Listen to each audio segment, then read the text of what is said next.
Good noon. You are watching DeProgram with Ted Rall and Jamarl Thomas. It is 12 noon on Monday, June 8th on the East Coast of the United States, which means it's time for the Q&A show for DeProgram. A little bit of housekeeping for those of you who are now $50 a month sustaining members on YouTube or Rumble. Your exclusive YouTube show, YouTube hangout with me and Jamarl, which may or may not be on YouTube, I'm not sure about this, will be the first Monday instead of the Q&A show the last Monday of every month instead of the regular Q&A show. So just mark that on your calendars. If that Monday falls on a national holiday, we'll do it on the Wednesday. So basically, and if I don't know if there's a national holiday that falls both on Monday and Wednesday, then I guess we'll do it the following week, but I don't think that ever happens. Anyway, thanks so much for tuning in. So for those of you who are new to this, the Q&A show is an Ask Us Anything show. You've got a question for Jamarl, for Robbie, or myself, or two or three of us, all of us. It's just pipe it into the YouTube chat or the Rumble chat if you're watching live in the 12 noon hour here on Monday. And Robbie will give it to us, and we will answer it to the best of our abilities. Just so you know, the super chats on YouTube and the paid Rumble rants will get priority for the simple reason that we got to support the show, and the show is not going to keep going unless we get some more money coming in. So with that, I'm trying to think if there is there any more housekeeping, Robbie, that we need to do? Not that I can think of, just what I told you all about before the show went live, which I'm very excited about. Yeah, that is cool. All right. But that's our little secret. Okay. So, all right. So that's producer Robbie West. Again, if you're new to the Q&A, thanks everyone for tuning in. Let's go ahead and see if we have anything so far. I think we have one comment so far. Okay. Jack Samuels, thoughts on new alliances forming via proxy wars through Sudan, such as UAE, Ethiopia, Israel, and Somaliland, all for the use of a port and control of the seas, the Hexagon Alliance versus Saudi Arabia, Egypt, and Somalia. JT, what do you think? Yeah, Sudan has been a mess. Like, to put it mildly, like the rapid support forces versus the government itself and the chaos that's been erupted on the civilian population as a result. It's almost like two elephants going at each other, with the public just kind of being there as the victim in all of this. It's true that the alliances have effectively dumped money into one side or the other based upon what they're trying to get out of it. I mean, but I don't know what it ultimately means in the case, short of just misery for the population. I mean, the idea that, like, you have the military of a particular country, and then you have another military spring up, and that military is like, well, hey, maybe we should be the military for the country. Like, this stuff is outrageous, right? But again, we're looking at the similar proxy conflicts around the globe, whether it's in Ukraine, and you can make an argument, even the Israel conflict against Iran. Like, it just seems to be, this is the new way of war, where countries don't necessarily want to engage directly, but they use proxies to accomplish their objectives. But in the grand scheme of it all, I don't know what it ultimately means, short of misery from the standpoint of the people who are living in Sudan. Not to mention it was the goal in the beginning, if you remember. Sudan was one of the countries that is supposed to be taken down on way to get to Iran, according to Wesley Clark. And if you think about it, each and every one of those countries have been taken down by hook or by crook, Sudan just being one of them. But I don't know a way to answer that question because I don't know entirely what it means to say one side or another wins in this kind of proxy. Yeah, it's definitely too. I mean, I agree. It's definitely too early to tell. I mean, I think one of the things that's really important to understand about proxy wars is why are countries incentivized to participate in them, and the answer to that question is that for most of the proxy suppliers, it's a low risk, it's a low investment, high potential reward kind of thing, right? I mean, we've seen proxy wars around the world. I mean, almost any war you can think of, right? Vietnam was a proxy war. Korea was a proxy war. I mean, countries that we never think of. Tajikistan was a four-way proxy war. Wait, Yeah. did a war in Tajikistan? Yep, back in the 90s. Nobody noticed. Millions of Tajiks died. In the end, they made a power sharing agreement. Civil war over, thank God. But the point is that, like let's look at Tajikistan, right? There was China, Russia, and the U.S. were all involved. So was Taliban Afghanistan. Taliban Afghanistan was no more for a while, so that went away. But okay, so that came to an end. The U.S., China, and Russia poured in a limited amount of money. They didn't really have boots on the ground. They didn't losing didn't cost anything. Not winning didn't cost anything. And who knows? It's one of those things like, hey, it could have paid off big. They could have ended up, any one of them could have ended up, controlling this entire country or having a huge say in it. So I think Sudan is literally just one more of those things. It's like it's a civil war. Each party is reaching out and making promises to their sponsors or potential sponsors and saying like, we'll remember you very fondly if and when we come to power in Khartoum, or maintain power in Khartoum, and we destroy our adversaries, depending on who you're talking to, and that's it. I mean, it's like, are you going to have a giant geostrategical realignment the way that like Ukraine has prompted that and led to the BRICS thing? I don't think so. I don't think Sudan is going to have that effect, because what happened with Ukraine is that the West decided to box in Russia, and Russia was, it turned out, unboxable, and they ended up going out and making friends elsewhere, and finding that the U.S. had made enemies, or at least frenemies, or scared off a lot of potential friends all around the world. And it's like, oh, okay, so there's a possibility here for a dramatic realignment. I don't see Sudan. No one's boxed in. No proxy. The Saudis aren't going to be boxed in as a result of this, for example. I mean, Right. so I don't see where you get the realignment. Yeah, I don't see it. I mean, like, I don't see a realignment in that case, if that makes sense. It's like proxy, yeah, realignment. Not, I don't think Sudan is of that. I'm not trying to diminish Sudan, but I guess I kind of am. It doesn't factor that high on the list of things. Again, I'm not trying to diminish. Everyone's okay with losing. It doesn't feel existential for anyone. Yeah, especially for the U.S. I mean, your debt is nearly $40 trillion. So what if you drop 300 billion in Ukraine? If you win it, the gains. If you lose it, it's not real anyway, right? Yep.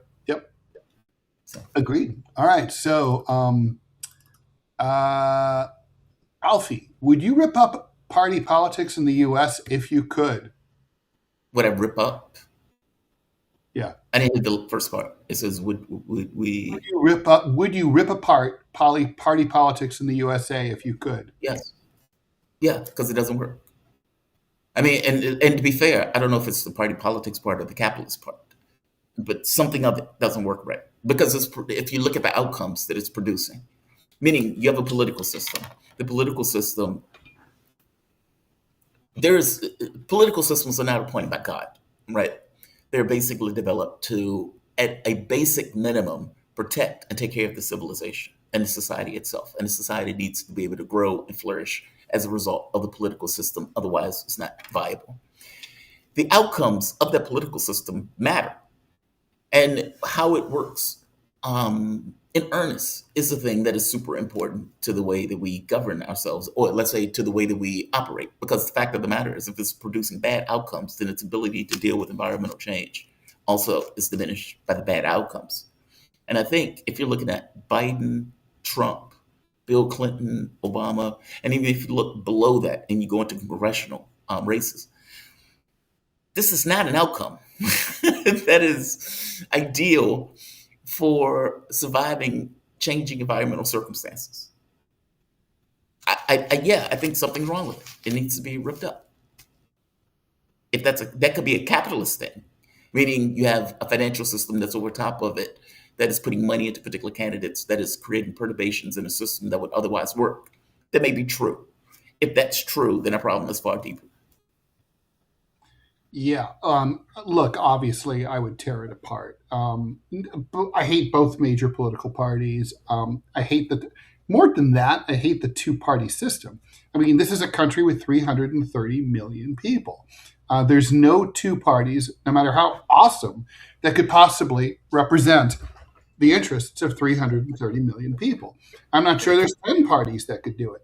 But as imperfect as they are, a multi-party parliamentary democracy is going to give Americans far more representation, I mean, than they currently have. I mean, on a broad range of really huge issues, and I don't mean just cultural issues like abortion, but on big issues like war and peace, free trade, globalism.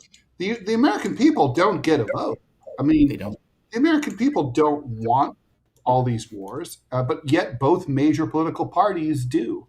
Ironically, to support like because of team politics, people end up supporting or pretending to support or at least tolerating these wars when their own party is waging them, even though Yep. they're against them because they hate the other party more because of the two party trap. So yeah, the two part. I mean, so the two party system's worthless. And frankly, I think that there's some solid data to support that, which is namely, two countries with two party systems tend to have far lower voter turnouts than multi party democracies. 50-60% is kind of normal for a two party system. 80-85% is normal for a multi party democracy. So obviously, any system that's literally one out of four to one out of three voters decides just not to participate and sit on their hands is obviously not that great. Yeah. And so, yeah, I mean, I would. And that said, I think both of these two parties are so corrupt that individually they both deserve to be banned for some of the shit that they've done. I mean, Democratic Party should be banned for the lawfare and for a lot of the COVID shit. Republican Party should be banned for Bush v. Gore and for invading Iraq by its alone. I mean, I could come up with 1,000 other reasons, but just alone. And by the way, they play one off against the other. All Like, I mean, it comes across as if there is no other option in the system. They play one against the other. Meaning, why do I need to change as a political entity if I know you're going to come back to me after you get pissed off at them? This is Nancy Pelosi made this point. It's like they'll come back Yeah. because they have nowhere else to go. Where else can they go? That's what they Exactly. always their song. Yeah. You have nowhere else to It's go. not completely right, but it's not completely wrong either. Yeah. Well, the Lawrence O'Donnell, when he made that point clear, in fact, I don't even know if Lawrence O'Donnell will say that today, where he made it very clear, basically, he was making this argument saying the reason that Democrats don't care about the left is because the left has nowhere else to go. And if the left wants to be able to show its teeth, it needs to not vote for Democrats. Now, I don't think Lawrence O'Donnell will say that today. It's true, right? It is flat true. And it's demonstrably true. Yeah. Look, I mean, for people who doubt that, let's go back and look at 2016, right? So millions of Bernie voters who voted for Bernie in the Democratic primary they sat on their hands. They didn't vote at all in the general election. As a result, Hillary Clinton lost. That's quantifiable. So what happens in 2019, 2020 when the Democratic primary field starts to shape up? Suddenly, Bernie Sanders is incredibly important, not just as a candidate, but as an influence. Almost every candidate, almost kind of half including Joe Biden, endorsed all of Bernie's major platform planks: the $15 minimum wage, student loan forgiveness, Medicare for all. Almost all, right? And it's like you looked at that primary field of like 19 candidates, they were all like, Bernie, Bernie. So, I mean, that's a power that the Bernie wing, the progressive wing of the Democratic Party, would have never had if not for the fact that that progressives withheld their votes in 4 years previous. Later, then in 2024, Democrats lined up behind Kamala to a lesser extent, but in 2020 they lined up behind Biden. By 2024, they had no clout at all. Withholding your power with your vote is the only power you have within the system. Yeah, the power to destroy something is a power. It As I is. kept saying, and people like I think people hated it, but it's true. The ability to destroy a thing is a power. I mean, I have the power to win, but be able to destroy something is a power in and of itself. You have to deal with me. You have to negotiate with me. Yeah, It's you not can't something that you can ignore me just and say, where else are you going to go? Well, I'm going to go to the exactly. couch, off to the Yeah. sofa. So I'm going to the couch. I Gonna get just my want to beer and watch one of some my favorite football. places. There's a lot of good things on the sofa. Better than the voting booth. All right. Let's see here. Okay. Peruse, thanks very much for the question. A question to all, Robbie too, if he wants to weigh in. Do you think Trump intends to leave after his term? To me, the ballroom suggests something else. Thanks. Yeah, I think he's leaving after his term. I don't think an 80-some-year-old man is going to stay, but I know a lot of people think I'm wrong. Well, there was Robert Mugabe. How old was he before he Oh left? God, he was like 1,000. He was like Father Time. I mean, like he was like in his what 90s or something, or some insane age. He was still like chasing women. Yeah, Like he's yeah, like yeah, hungry, yeah. chasing women. Yeah, I mean, but granted, that wasn't the guy who took power. Like meaning, as a freedom fighter, he was a different animal compared to Totally. 50 years later. Yeah, You yeah, know, that's very true. yeah. Yeah, I mean that happens a lot. I mean, God, I want to think that you're right. I think, look, it's not 100% either way. I don't True. know, but I think Trump is flirting with the idea. I mean, part of what makes me think that the odds of him wanting to stay in power as a basically as a dictator, as a Zelensky type dictator, um, is going away a little bit because of the deal that he got for immunity from prosecution from the IRS. I think, my whole theory here has been he's worried about going to prison, and he can be prosecuted, and he'll face those charges as soon as he comes back out. He'll be the lawfare stuff will come back up, but if he Right. can't be busted for taxes, and he can't, although there's new offenses because this deal only covers pre-existing ones, right? So there's all the grifts he's doing now. If he's not worried about prosecution, yeah, he'll retire. If he's worried about prosecution, he'll try to stay, I They think. need to prosecute his ass. Like, like I felt this way about George Bush. Like this idea of a president because it's legitimizing grift on a massive effing level. Like, I mean, it's one thing to be a grifter, right? The Hunter Biden stuff is a really good example. The Joe Biden stuff where it's like they're enriching the family. That's bad enough. I thought Joe Biden should have been prosecuted for that stuff. But fair enough. It's grift in a. It's kind of like when Jerry Curry. Oh, John is a good example of this, where you had what is his name? Giuliani. Giuliani was selling pardons. Did John ever tell you this story? He had to have told Oh, you this story. All right. Giuliani was selling pardons, and Giuliani oh yeah, I know what you're going to say. Go ahead. John's For a million lawyer bucks. found out about this. And John's lawyer, effectively, they had a meeting. All of them are sitting at the table. And John, after a while, is like, okay, what about the pardon? Giuliani gets up and goes to the bathroom. And his lawyer says, you don't talk to him about that. You talk to me about that. Basically, it's their way of insulating themselves. So Right. if it ever came up, Giuliani's like, I have no idea what you guys are talking about. But behind the scenes, you're selling the excess. I'm saying the same thing was true with Joe Biden, where it's like this behind the scenes, low level. It's corruption. You're making money off of it, but you're smart enough in order to ensure that you don't necessarily get caught with your hand in the cookie jar. I'm saying Trump has gotten rid of all pretext. Like the stuff that he's on, like the crypto stuff, the defense contracts, where they're like, oh, we're going to have a defense contract. Oh, hey, let me make sure my son gets in on that business deal. And Mhm. he's been doing that all around the world. Like it's so over, so over the top. It's astonishing. Like it's so over the top that it's like he should be prosecuted for this. There's no way a president should be able to get away with this. Otherwise, what's the point? Well, he should be, but he won't. He And won't. no, he'll leave. I mean, he's no one way or the other. Everyone leaves office eventually. Either you leave the dignified way, or they wheel you out feet first on a bed. I mean, one way or the other, you're done. And I just don't think he's long for this world. I think that he's Well, he's old. Just be honest. His He's what, no, 80? I think yeah, he's he's what, yeah. I mean, he'll be 82 at the end of his term, yeah, that's what I and I mean. mean, he's morbidly obese. He's clinically stupid, and there's only so much that you're able to get. At the end of the day, I think you're right, JT. I mean, so long as he's protected, more importantly, his kids are protected. He'll He leave. doesn't care. Yeah, Yeah, I think he'll, he'll leave. he'll I could go. be The wrong. beat will go on. I think there's enough It's kind historical of precedent. sad though, because Hmm? he's pregnant and he's going to miss his child growing up. You He, mean the look, Okay. ballroom? he looks pregnant these days. You mean the ballroom? Do you mean the ballroom? I think he just wants a ballroom.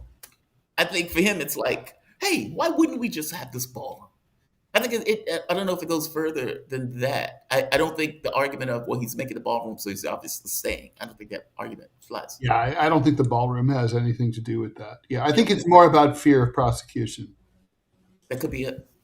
I mean, they were trying to put him in a cage. It Is would that not surprise me if he has PTSD from the lawfare that he went through at the end of his first term. I mean, agreed? that's enough to break anybody. And I really do think that the biggest reason why we see a difference between Trump 1 and Trump 2, one, he's old. Two, he owns the people who paid his legal bills own him. Third, he's terrified of being destroyed. And Agreed. so I think it's those. I think those are the three driving factors. I really do think he has PTSD. Yeah, I Agreed. truly do. yeah, I think I think, I think that's true. All right, let's move by the on. way, the people who said that the shooting was fake, do you Oh think the shooting is fake? no, come on! It's like, Robbie? oh wait, Robbie. Come on, Robbie. Get back in there, Robbie. Which one? I mean, there have been so many. Which one? So, Which one are you talking about? The butler? Sure. No, I don't. I don't think that was fake. I think that was a guy who took a shot at the king and he missed. And that's a hell of a miss, though. Like, no, for sure. and by the way, Kelsey Grammer on Boss, the exact same thing happened and played out. I mean, Exact same thing happened. now if However, you want to, Hitler. I I'm mean, not saying, sometimes just to be Hitler clear, almost I'm not making the argument that it's fake. how many That's not my times did argument. Hitler almost get killed, right? I mean, he survived a bomb blast in a room that other people died in, right?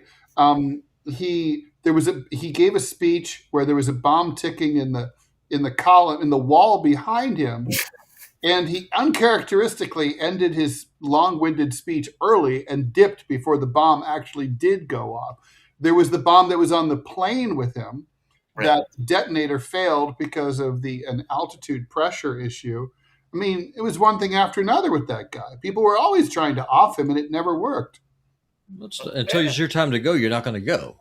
I mean, you have a set number of days, and that's just how that works out. But now, if you want to know what shooting I think is fake, it was the Charlie Kirk assassination. There's no way. There is no way.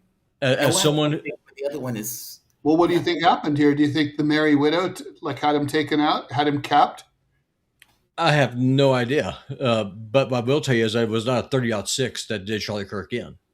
There's ballistically, as someone who is an avid shooter and hunter, I will tell you right now it would have that taken his is entire head off, right? I it mean, would like, have it would have disintegrated his neck. yeah, And the thing is, that wound that we saw, that was an exit wound. That's not an entry wound. And the other thing is a 30-06. It's like right here. This is a 7.62 by 39R, or 7.62 by 39. This little small round. This little guy right there. A 30-30 round is about yay long, give or take. It has a very long lead head, and if you're using a dum-dum, it would have just ripped the entire side of his neck off. That was an exit wound. That was a small caliber wound that did Charlie Kirk in. He was shot from behind. I guarantee you he was shot from behind. That's one of the reasons why they've, to this day, a death certificate has not been released, and also a forensic report has not been released. You're never going to see it. Well, it has to be if there's a trial, if the There kid, won't be a trial. unless the kid pleads out, which he probably will. Well, the thing is, Ted, I mean, you have the right to a quick and a speedy trial to face your accuser. Supposedly. And here we are years later, and we're still saying he's getting the same treatment as Luigi. There's not going to be a trial.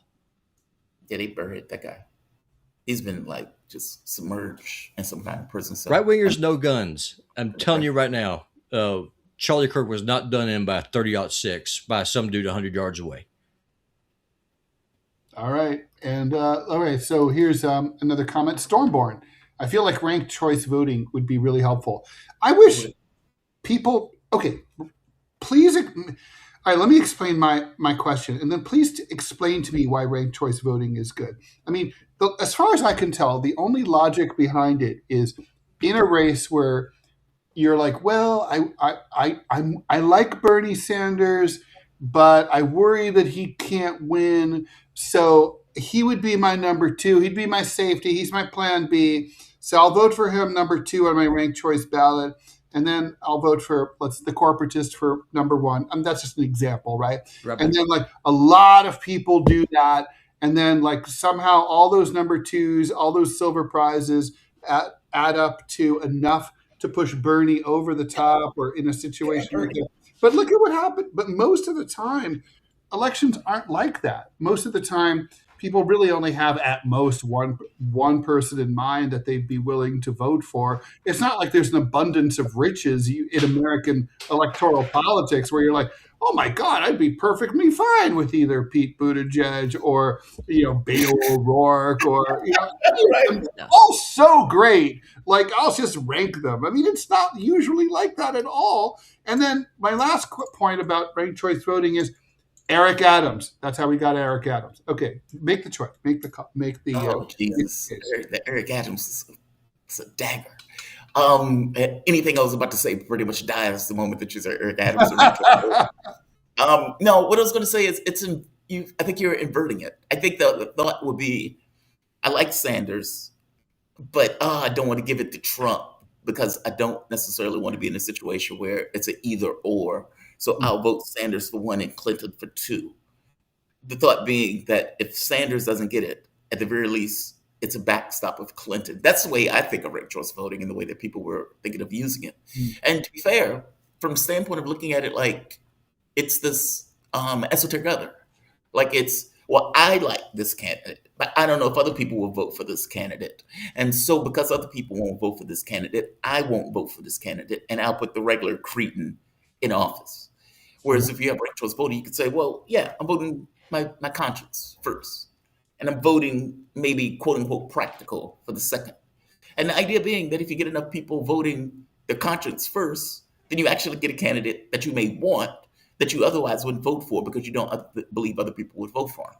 Meaning it pads it. It gets rid of this idea of it's either this particular candidate or whatever creature is on the other side. It gives you a better or more options. Or it gets rid of the esoteric other in regards to the argument against voting for a particular candidate that you may want. Now, to be fair, I don't know who else was in that race with Eric Adams. Oh, there were some very good choices. Yeah. Yeah. See, that's what I mean. Like, but if you had a good choice, you may be more inclined to vote that good choice as opposed to voting the bad choice because you don't believe anybody else will vote for the good choice. That's the way I think of ranked choice voting. Am I wrong in the way that it's used? I have two responses to that. First of all, is like I would think that if I were concerned at all about strategic voting and like trying to second guess what my fellow citizens are going to want to do, I would probably be voting the more conservative route, voting for the corporatist first, and then like my preferred choice second. But I also wonder if maybe there's so many people who think about it differently that maybe they all cancel each other out. There's the people like you. There's the people like the theoretical person I'm thinking of. And I also think it's just confusing, especially the way that the votes are calculated. I mean, right? Like basically it's like at each point they recalculate, they eliminate a candidate, they recalculate, they eliminate a candidate. I mean, it's like fucking Keno. Who fucking understands it, right? Yeah. I mean, it is complicated. I agree.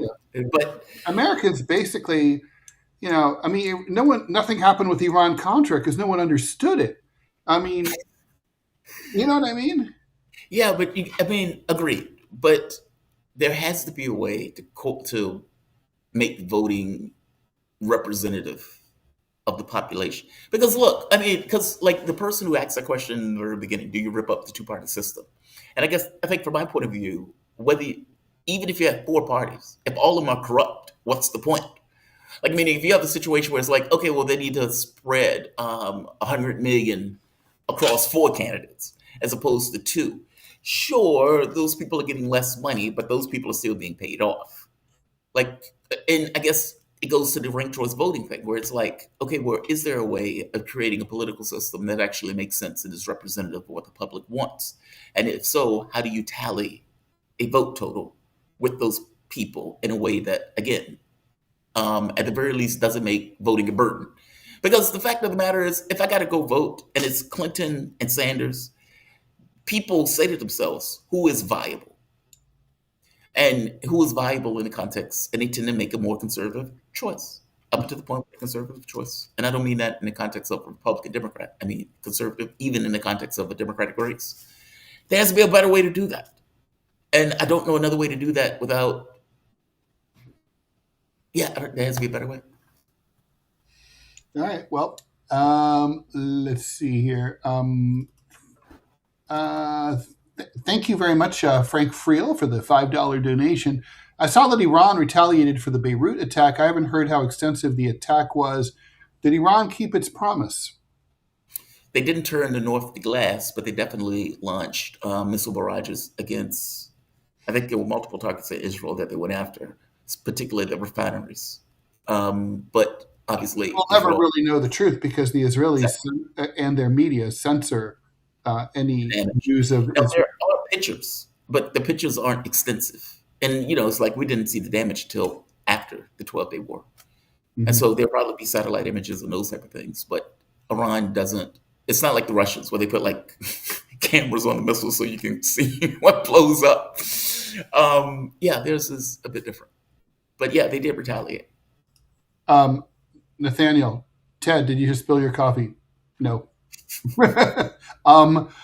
I've done that before. Not today.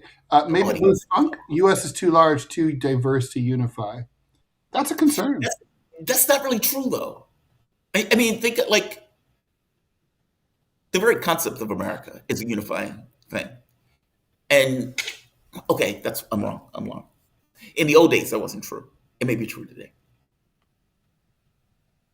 I mean, the reason why I said the old days, I mean, if you had a common news source, if you had a common political source, if people trusted their government, then you could unify. Well, it's interesting, right? Because when we started out in the Republic, all the news sources were siloed, very siloed. And then we got, when you and I were little kids, we had a more unified news environment. And that had been the case for probably 50 or 75 years. And then now we're back to where we were in 1805. I mean, it's interesting. I mean, and it's very divisive. So I don't know. I mean, by the way, also credibility, like trust, all of these things factor into it. Also, do you believe your government is lying? Yea or nay? Do you trust the politicians? Yea or nay? Do you trust your media? Yea or nay? If the answer to those questions are no, then you're going to have a hell of a fractured society.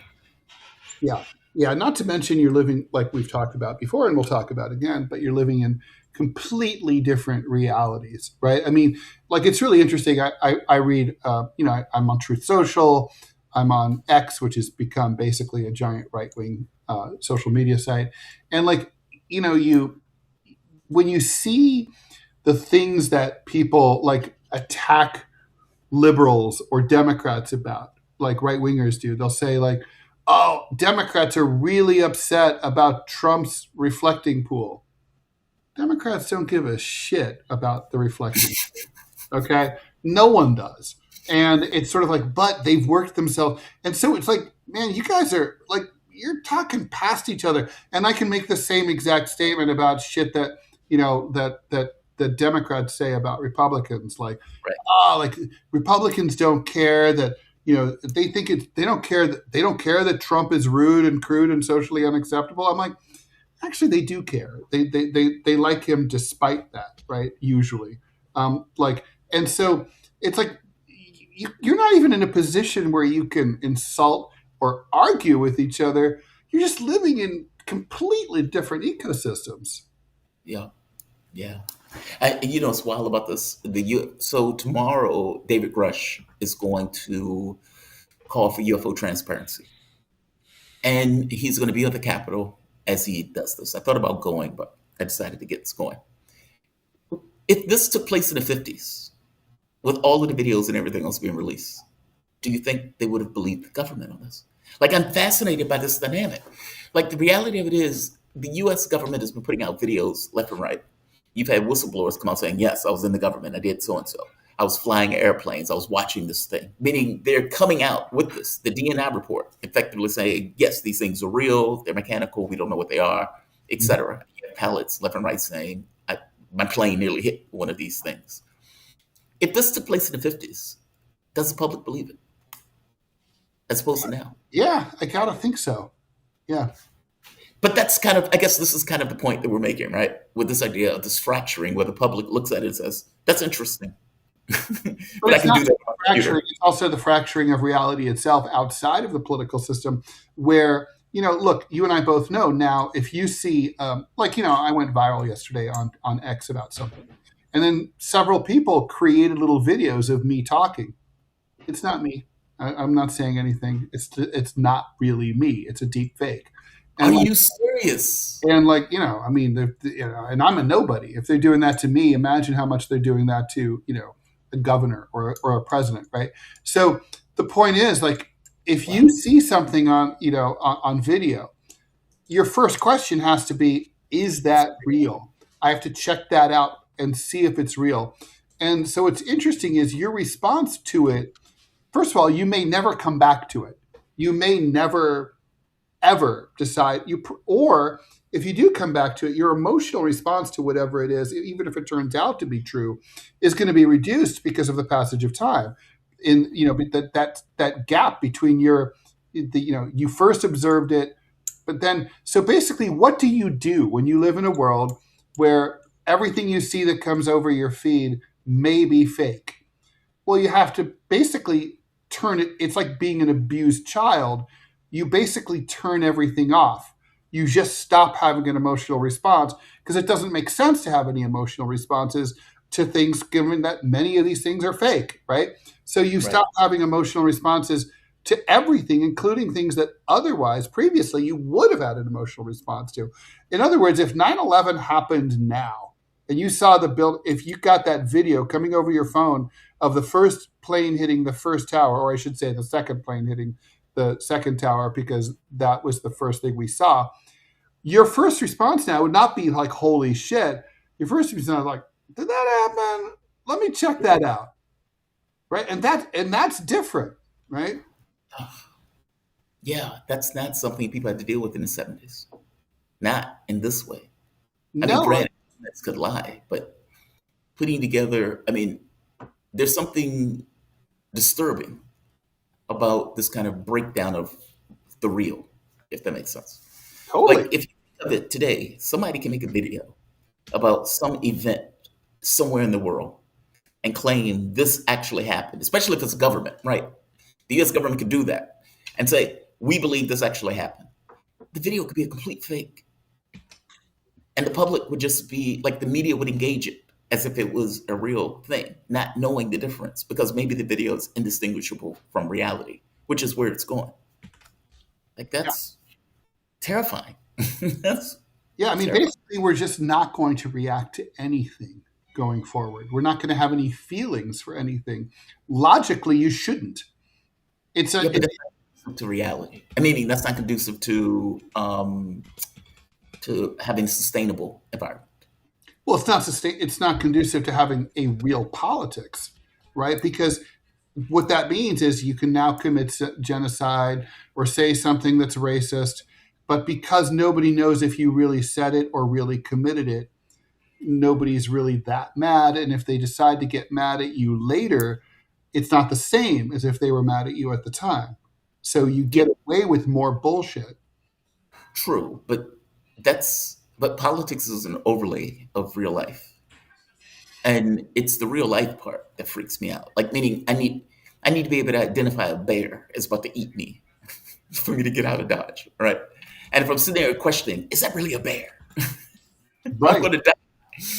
And I'm saying society needs to be able to deal with environmental circumstances, whatever those are, whether Yeah. it's war, whether it's a meteor shower, whether it's alien invasion, whatever, add whatever you want to add to it. But he needs to be able to respond to real world phenomena. Otherwise, the entire premise of a government fails. Well, I think part of what's going on with the UFO stuff is that not everyone's really sure that it's real, even though it was released by the government, and not just because government lies, but because everything that comes out of the news space feels unreal. Yes, agreed. And it's so big. It's just so big. So So, more comments. Teg Derb Namrog, thank you very much for the $2. President Trump knows he's old. He cares about his image and legacy. That's why he wants his name on everything. He also cares about his family's wealth, but that's obvious. yeah. Agreed on all. Why do people care about legacy when they're going to die anyway? It's Is the it just closest thing vanity they have. of the age? It's the closest thing that they have to immortality, right? Yeah. Yeah. But it's not real immortality. Yeah, no, it's. I mean, there is no real immortality. The fact is, it's ashes to ashes, dust to dust, right? I mean, Yeah. that's reality. Let's see. Maybe Bluth Funk. I was watching a lot of Charlie Kirk back then, and he came back from some meeting with Trump, and he straight up told his audience, "Hey guys, we need to stop talking about Epstein." I'm not shocked. That doesn't shock me. That doesn't shock me in the least. No. All right, because Trump's thing was, why are people still talking about Epstein? I was like, are you serious?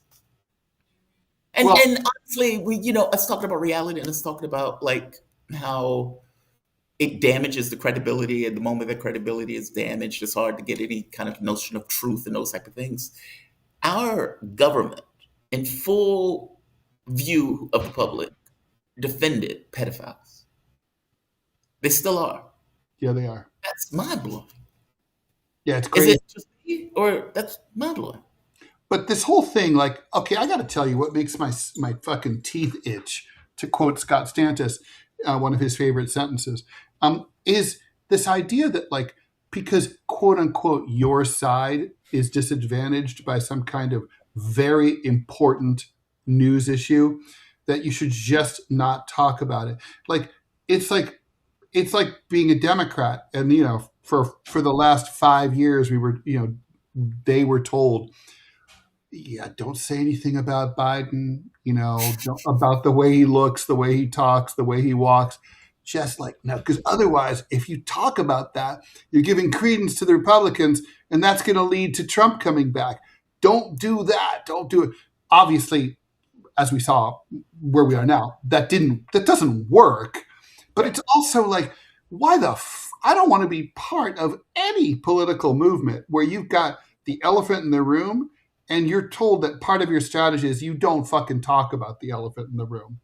Like, the elephant, it's like any politics I'm a part of, you should, I want to be able to say, like, now this is going on and this may be bad for us, but we've got to talk about it, Right. You bring it up. You have the conversation. Like meaning, put it this way. There are things that I want politically in the world in regards to foreign policy. Mhm. If the Russians are losing ground, I would just say, hey, this is bad. They're losing ground. I don't need to hide it. That's not my job. Right. The Epstein files goes, I think the thing that bugs me the most about it is that they were looking at this entirely through a political lens. This is not a political lens issue. This is, do you protect pedophiles or don't you? Yay or nay?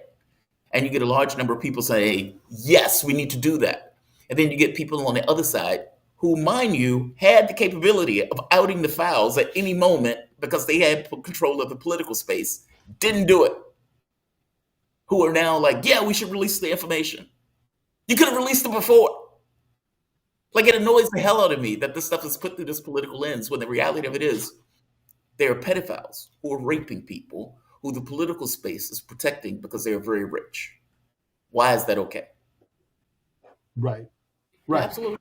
Well, I mean, it's kind of like a conversation that Democrats are having about Plattner right now. That's not as extreme because what Plattner is accused of is not as extreme, obviously. Right. And it's kind of like, well, do we stick with our dude or do we throw him under the bus because, but I mean, at least have the conversation, right? I mean, have it in public. I think to their credit, they're having they're kind of having that conversation now. It's better than nothing, sort of.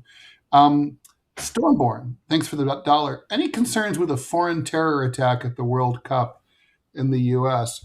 I would argue that the terrorism is coming from inside the house in the form of inflated seat prices.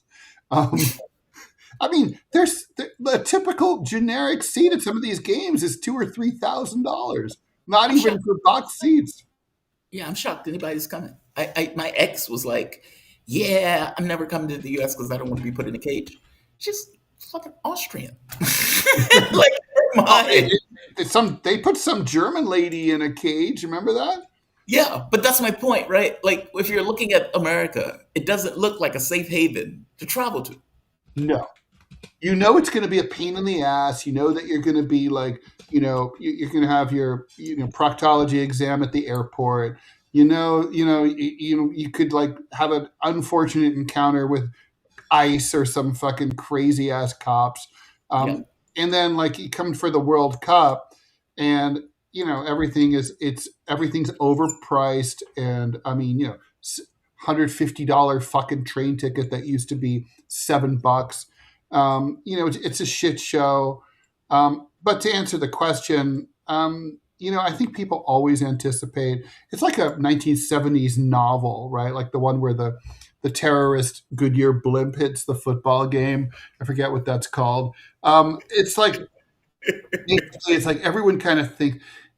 My ex-wife used to have this statement, and I liked it. She'd say, "When you least expect it, expect it. When you don't, and when you do expect it, it ain't gonna happen."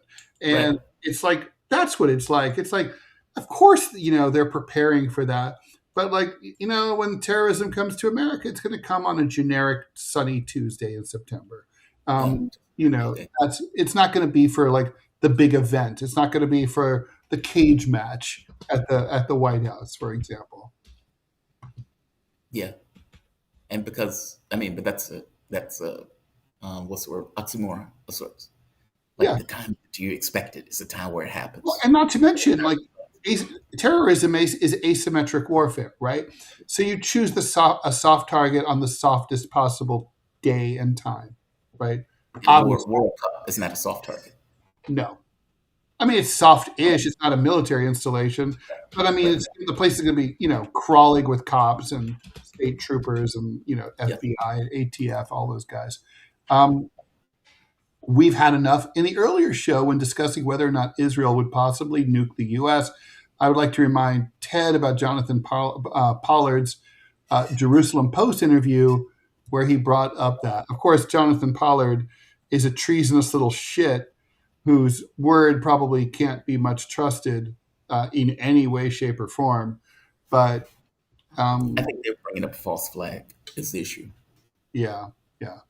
I mean, but we're already at war. It's not like we're not at war with Iran already.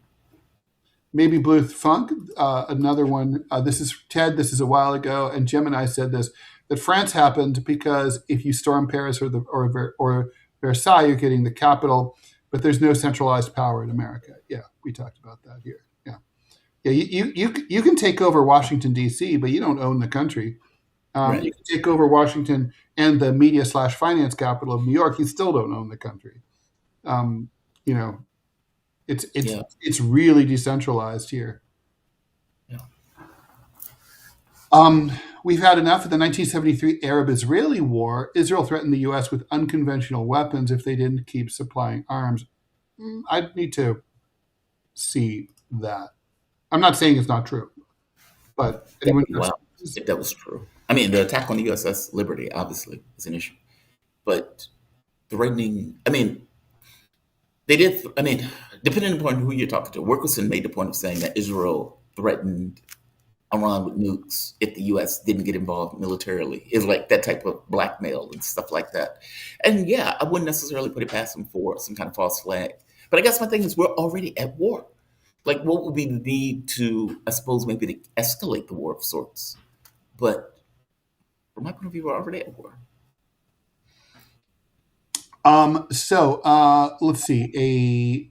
Thoughts on Jack Samuels, 3480. Thoughts on France pulling all of its gold out of U.S. reserves due to a lack of stability, about $15 billion worth. I don't blame them. Well, that's part of it, right? I mean, they also made a profit. So, be France. Yeah. That was so. I mean, I think it was a two-part thing. Yeah, I mean, keep in mind, gold has gone all the way up to like nearly $5,000, like just obscenely expensive. But keep in mind, $35 an ounce when I was when I was 10 years old. That's all, and it's now at 5,000. Mm-hmm. Should have bought it now with my paper route money. But see, this is kind of gets into this whole thing of the U.S. controlling X amount of regards to gold, whether or not people would be able to get that gold back. And China's at this point been hoarding gold themselves. I guess my thing is this indicative of something? Are these guys responding to something? I mean, we're not on the gold standard. I'm not sure if any of these European capitals are on the gold standard. In fact, I'm pretty sure that now all of them are fiat. Yeah, I don't know. I don't know if they're seeing something coming down the road or something, and they're preparing. Yeah, I don't either. I mean, it might just be, why are we leaving it there? Maybe it's also like France is feeling more stable than they used to. I mean, they used to have the Germans invading every 40 years. Now it's like they're in bed with the Germans. They're not so worried. It's like it might be that. Maybe Macron just wants the gold closer to home, so that when France falls, he can like grab the gold and into the bullion, throw it into a gym bag, and take off from the roof of the Elysee Palace. Who knows? Yeah, and I got to be honest. If I'm a country, I'm sovereign. Why wouldn't I want my gold? No, it's like, yeah. I mean, France is a real country. I know Robbie would disagree with that. Maybe Bluth Funk. Hey, thanks so much for the $5. Hey guys, just love the show. Thank you so much. Thanks, man. Thank you for watching. Let's see. I think there might have been an ad. I think I saw. Yeah, there it is. I'm gonna skip this ad. Like the is that really ad? It was like, it's so cheap. Sometimes they're like offering like ridiculously low sums, and you're like, fuck that. Like, any more comments? I know, God, man, it's really ad that was offering like $300, 10 people viewing, and it's like, what? That'd be good. That'd be amazing. Yeah, it's like, oh, Israel's awesome. Love genocide. I've had some, right. Besides genocide. I've had some people ask if I could show the difference in bullets between what they're saying Charlie Kirk was shot. So if you want, I can do that. Is that a YouTube? No, because I'm not showing guns. So no, this is just. No, you're not showing guns. Okay. Yeah, no, these are paperweights. These are non-operative rounds. So for my YouTube censors out there, for our YouTube community managers, these are paperweights. There's no gunpowder in these rounds. They just look like real bullets, but really they just hold down paper. That's all that they do. Okay, so this is 7.62 by 39. This is intermediate. This is what an AK-47 uses. Okay. Mm-hmm. This is a 30-30 round. This is what every deer hunter in America uses. Mm-hmm. This is the equivalent of a 30-06. This is what Charlie Kirk was shot with. So that's a 7.62 by 39R. Are you serious? But it's like a little micro missile. Yeah. So basically, they're saying that this guy right here hit him in the neck, and then could not penetrate his neck. Let me tell you right now, not with this, because this is, again, YouTube, this is a paperweight. I have used working rounds of these to cut down pine trees. But, okay, the human body cannot stop this. Let me ask a question. I mean, is it possible, could it have gone by and kind of grazed him and had that effect? It would have ripped the entire side of his neck off. Even if it just hits like just barely, like skinned them, like in the way that the bullet skinned Trump's ear. Yeah, you're trying to say it could have skinned him in that way. It would have filleted him, And also with a round like that, you're not going to shoot at the head. You're going to shoot at the chest because you're going to blow the entire back out. Well, that's what I'm trying to get at. So why was Trump able to get away with just a skinned ear, but there's no way possible that they could have hit Charlie Kirk in a way that skinned him without Well, no, necessarily? because they're saying that the bullet fragmented inside of his body, and that because his body was just an abnormally strong body because he's so tall and so muscular that I see.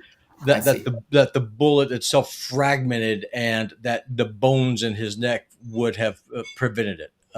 As someone who grew up with guns in the Deep South, That's nonsense. I am telling you, if I was to go buffalo hunting, I would use that round right there. Jeez. That is what the American buffalo was hunted nearly to extinction with. The Why- human neck cannot stop that. It Why is a would he- lie. that size. I mean, is that odd? How do you Also? explain, Robbie, that, okay, let's just stipulate for the sake of argument, you're 100% right. What is the purpose? Like, why would they lie about something that millions and millions of Americans would know is not true because they have experience with guns? Well, let's just assume that the first of all, that the government does not care that they know that the people know that we're lying to them, because we know they're lying to us about Epstein. They don't care that we know that we're lying. I think that what the issue is that they're trying to chill political speech on the right and the left and the center. It wasn't to shut him up. It was to get people to shut up, not him specifically. And that's what you're seeing. No, you're not seeing, the man on the street interviews anymore. You're not seeing people left, right, or center go into college campuses. You're not seeing people engaging in debate. You're not seeing people having these rallies. The goal, in my opinion, was to create a chilling effect around political speech, and that's exactly what it has done.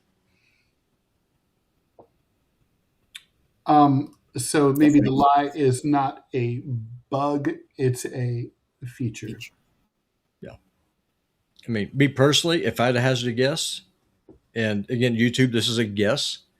I'm not advocating any kind of violence. Is either a small caliber round from the back, or a military that has had experience with small package explosives packed into pagers or something, had something on a lapel. Motivation? Who would have wanted to do this? Israel. Really? And why? Because when they were really going hard on him to cancel Tucker Carlson from the last TPUSA events that he was on, True. Tucker actually offered to bow out because of all the heat that he was taking, and Charlie Kirk said, "No, I want you to speak," and he lost a lot of high-end donors because of it. Can I prove anything of what I just now said? Absolutely not. Is it a conspiracy theory? I have no idea. But if it quacks like a duck, if it wobbles like a duck, if it swims, if it catches fish, odds are it's a duck. Well, it's not. By definition, it wouldn't be a conspiracy. It would be just an alternate explanation, right? Because a conspiracy implies that lots of different multiple parties are involved. They all know and they're all in on it. Yep. But one thing I can tell you is it was not a 30-06 that hit that man in the neck. It was something else. Okay, thanks too much for the maybe Blues Funk for the $2. Robbie, you forgot the coroner said that Charlie Kirk's neck was blessed by a miracle, though. Is that true? No, that's not true. Well, that's what they were saying, is that he was so physically fit and so strong that the bullet was not able, like it could not penetrate his neck bone. Like his neck bone shattered the bullet. Yeah, which is that's absurd. There is no way. Like you could shoot someone in the hip with this; it would blow their hip out. That puts you in mind of the magic bullet. And by the way, working out doesn't make your bones that stronger. No, it is insane. Well, and it's just like the Epstein things. If you want the conspiracy theory to go away, just tell the truth. Just release the reports. That's all you got to do. Everyone will shut up. It does make your bones stronger because it's weight bearing. It's the amount of your bones but not or you that know, run much. away, but not that strong. Like, I mean, I guess I'm saying two things. One, Robbie, yeah, Yeah. the bullet is obviously not gonna. If that thing is used to hunt buffaloes, it's a human body. It's not gonna accommodate it. JT, Like, I've used those to cut down trees because I didn't want to chop them using an axe. I also, kid you not. It blows the back out of a pine tree. They literally fall over. and the coroner's response that he had like magical abilities seems ridiculous to me. Yeah, talk about Like that's designer babies. Have a talk about on TMI. You just make this bulletproof human that's only like 70% bulletproof. It just doesn't work, man. It doesn't work. Not bulletproof enough. No. the magic bullet theory. That's the thing, right? One of my When the favorite bullet names stops for a in the man. air, then hits the other guy, and it's like, whoa, how did that work? It was just a magical bullet. Yeah. Well, gentlemen, I think that's it for today. Thanks, everyone, for tuning in. DeProgram is back tomorrow, Tuesday, June 9th at 9 a.m. Eastern Time. We're here Monday through Friday. And we'll be doing, I don't know, we may be doing another Q&A show probably on Wednesday at 12 noon. So anyway, we'll be back tomorrow, 9 a.m. See you guys then. Thanks, everyone, and talk to you later. Bye. Have a good one, guys.